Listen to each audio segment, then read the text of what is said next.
안녕하세요, 비보이스틸 박지훈입니다. 자, 오늘 핸드글라이드와 터틀입니다. 왜 두 가지 동작을 동시에 하냐고요? 사실 저도 이번 편 준비하는데 조금 어려움이 있었어요. 이 통일되지 않은 용어들과 뭐가 먼저고 뭐가 파생인지에 대해서 100% 정확한 정리를 찾는데 좀 어려움이 있더라고요. 자, 그래서 어쨌든 저희는 시청자분들이 브레이킹을 감상할 때 이해를 돕는 것이 목적이지 이 학술 연구하는 게 아니지 않습니까? 자, 그래서 다소 복잡한 이 기술들을 알아보기 쉽게만 간단히 정리를 좀 해보도록 하겠습니다. 자, 핸드글라이드부터 보겠습니다. 여러분은 손바닥에 아대 혹은 뭐 장갑같이 잘 미끄러질 수 있는 것을 껴야 됩니다. 그래야 스핀을 할 수가 있어요.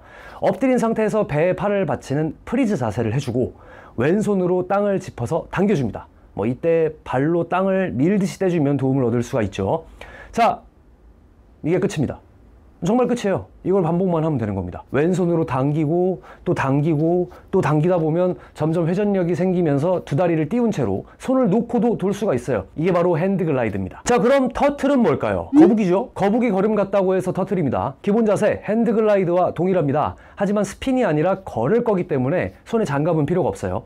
오른팔이 배에 받쳐진 상태에서 왼팔을 배에 받치면서 오른팔을 떼주는 거죠. 자, 상체가 떨어지지 않게 배에 받친 팔만 바꿔주면서 서 있는 거죠.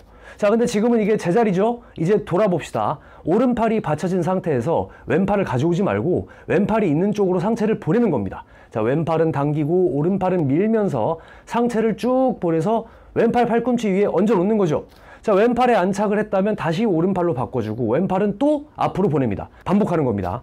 엉금엉금 하면서 몸이 전체적으로 회전을 하는 것을 관찰할 수가 있죠. 쉽죠? 닥쳐이 병신! 두 기술 모두 뭐 구조는 간단한 편이에요. 자, 이 두 기술 모두 접근성은 좋은 편입니다. 글라이드는 베이비 프리즈만 할 줄 알아도 바로 시작을 할 수가 있고요. 터틀은 베이비 프리즈를 양쪽으로 받칠 줄 알아야 할 수 있으니까 뭐 조금 더 어렵다고 볼 수 있겠네요. 단 이 두 기술 모두 잘하려면 상당히 어려운데요. 뭐든 그렇긴 하지만 자, 접근성이 좋아서 나도 할 수 있겠는데 하는 자신감으로 시작했다가 이 극심한 손목 통증으로 일찍 GG를 치시는 분들이 많다는 겁니다. 체중 전체를 손목 하나에 싣고 있기 때문에 상당한 팔힘 그리고 중심을 유지하는 데 필요한 전신 구석구석의 코어 근육들이 필요한 편이죠. 자, 변형!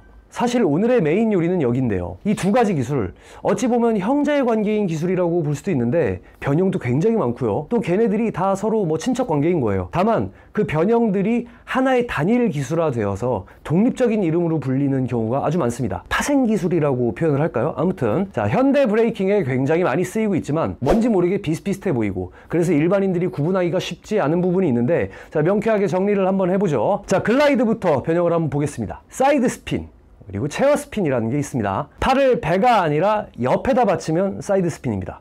혹은 저렇게 옆으로 받치는 프리즈를 체어 프리즈라고도 하기 때문에 저걸 체어 스핀이라고 불러도 무방한 거죠. 자, 진조 크루의 배로가 아주 잘하는 기술입니다. 비보이 카지노의 시그니처인 저 카지노 스핀 역시 체어 스핀이죠. 핸드글라이드의 변형이기도 한 거고요. 자, 저 체어 같은 경우는 팔을 완전히 뒤로 보낸 체어 자세에서 스핀을 하는 겁니다. 자, 에어글라이드. 핸드글라이드를 돌다가 두 팔을 2000처럼 모아서 이렇게 들어 올리는 그런 기술입니다. 혹은 뭐 한 번에 들어갈 수도 있죠. UFO 스핀이라고도 부릅니다. 그럼 UFO는 뭔가요?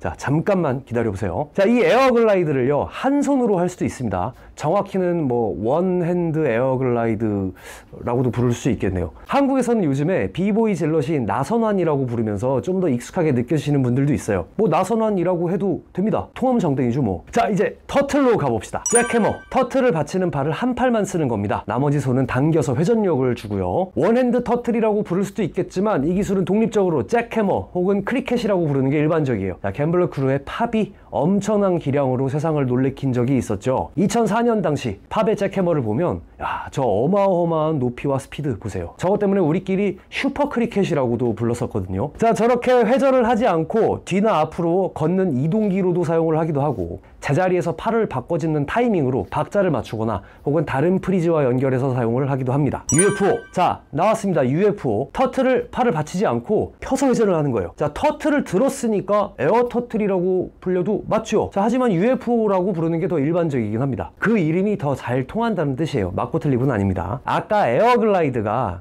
UFO 스핀이라고 불렸는데 제가 잠깐만 기다리라고 했잖아요. 바로 이 UFO를 팔로 걷지 않고 스핀으로 돌았다고 해서 UFO 스핀이라고도 부를 수 있는 거 아니냐라는 거죠. UFO에 스핀을 걸었으니까 UFO 스핀이라고 부르자. 아니지. 그건 글라이드를 들었으니까 에어 글라이드 스핀이 맞지. 아니지. 에어 터틀 스핀이 맞지? 이랬을 수도 있다는 겁니다. 그러니까 무슨 친척관계 학렬 따지듯이요. 자, 어쨌든 이 UFO는 또 변주가 됩니다. 저렇게 하체를 바닥에 쓸듯이 할 수도 있고요. 이 외에도 팔을 짚는 타이밍이나 다리 모양을 바꿔가면서 수많은 변형을 입맛대로 만들 수가 있습니다. 이 분야의 원탑은 아무래도 주니어를 빼놓을 수가 없죠. 와, 저런 거는 저 발로 서서 하라고 해도 잘 안 되겠다. 글라이드와 터틀. 네, 이렇게 한번 짚어보니까 두 기술은 확실히 형제 기술이 맞는 것 같네요. 조금 복잡했을 수도 있는데요. 배틀을 보시면서 갑자기 저 기술들이 나올 때 그걸 알아볼 수 있고 또 그게 어떤 기술인지 머릿속에 샥 스쳐 지나갈 수만 있어도 그것만으로도 충분하다고 생각합니다. 자, 그런 게 자꾸 쌓여가면 점점 배틀 보시는 눈도 좋아지고요. 뭐 훨씬 재밌게 즐기실 수 있겠죠? 자, 저희는 또 재미있는 동작으로 찾아뵙도록 하겠습니다. 지금까지 비보이스틸 박지훈이었습니다. 감사합니다.